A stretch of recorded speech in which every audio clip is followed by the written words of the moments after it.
হযরত আলী রাদিয়াল্লাহু তাআলা আনহুর কাছে কেউ গিয়ে জিজ্ঞেস করছে, হযরত তাকদীর কি একটু বুঝাই দেন তো, এটা তো বিরাট পেরেশানির জিনিস। এই তাকদীর বুঝতে গিয়ে তো বড় মুসিবতের ভিতরে পড়তেছি, কারণ আল্লাহর হুকুম ছাড়া কিছু হয় না। আল্লাহ সাহায্য না করলে নেক কাজ করতে পারবো না। তো আবার গুনার কাম করার কারণে আমি কেন জাহান্নামে যাব? এটা আল্লাহর হুকুম, এই করতেছি, এই মুসিবত বুঝবো কেমনে?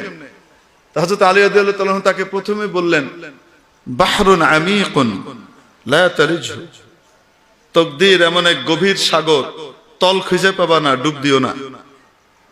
আল্লাহ নবী যা বলছে অট্টুকের উপরেই থাকো, বিশ্বাস করো, বাস। আল্লাহকে ভালোবাসো, মহব্বত করো, আল্লাহ যা কইছে তাই আমি মানি, এটার উপরে থাকো, বেঁচে যাবা। অনেক সূক্ষ্ম জিনিস, তোমার মাথায় ঢুকবে না। তরিকুন মুদলিমুন লা তাসলুকহু, অন্ধকার রাস্তা, হাঁটতে যাও না, খাদে পড়বা, লাইট নাই, গর্তে বেরিয়ে যাবা, ম্যানহোল দিয়ে তলায় বেরিয়ে যাবা, তলায় পড়ে বুড়িগঙ্গায় বেরিয়ে যাবা। বুঝেননি? তাও একটু যদি বুঝাই দিতেন। আচ্ছা ঠিক আছে, দাঁড়াও। দাঁড়াইস, এক পা উঠাও, উঠাইছি, আরেকটা উঠাও। কেমনে উঠাও? উঠাও না, ওইটা উঠানোর তো ক্ষমতা নাই। কেন? উঠলে তো পড়ে যাবো। এই তাকদীর, এটাই হলো তাকদীর।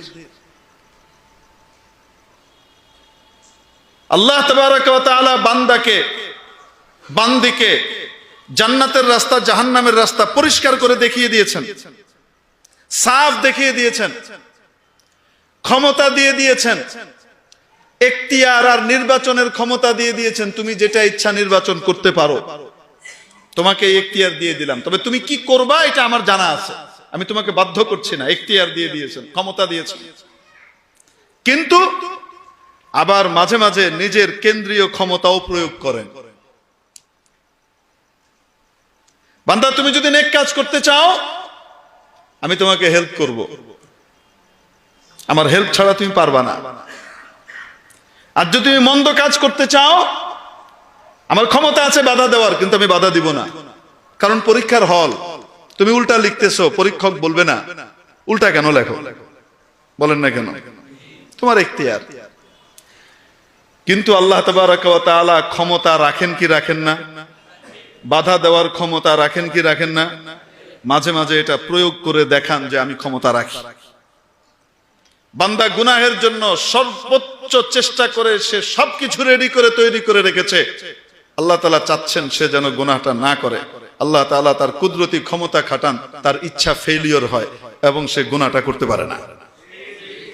বলেন না কেন? হয় কি হয় না? তাহলে পূর্ণ ক্ষমতাও দেন নাই, আবার একদম ক্ষমতাহীনও বানান নাই, এর নামই তাকদীর। আমরা বিশ্বাস করি কি করি না? ওয়াল কদরি খাইরিহি ওয়া শাররিহি মিনাল্লাহি তাআলা ওয়াল বাসি বাদাল মাউত। ঈমান আনলাম আমি তাকদীরের উপরে, ভাগ্যের উপরে, ভাগ্যের ভালো মন্দ কার পক্ষ থেকে হয়। আমি ওনার ক্ষমতার কাছে আত্মসমর্পণকারী হিসেবে নিজের স্বীকৃতি দিলাম। মাওলা, আমি আপনার মহা ক্ষমতার কাছে সমর্পণ করলাম। মাওলা, আপনি দয়া করে আমাকে জান্নাতের পথের পথিক বানান, জাহান্নামের পথ থেকে বাঁচিয়ে দেন। লা হাওলা ওয়ালা কুওয়াতা ইল্লা বিল্লাহ।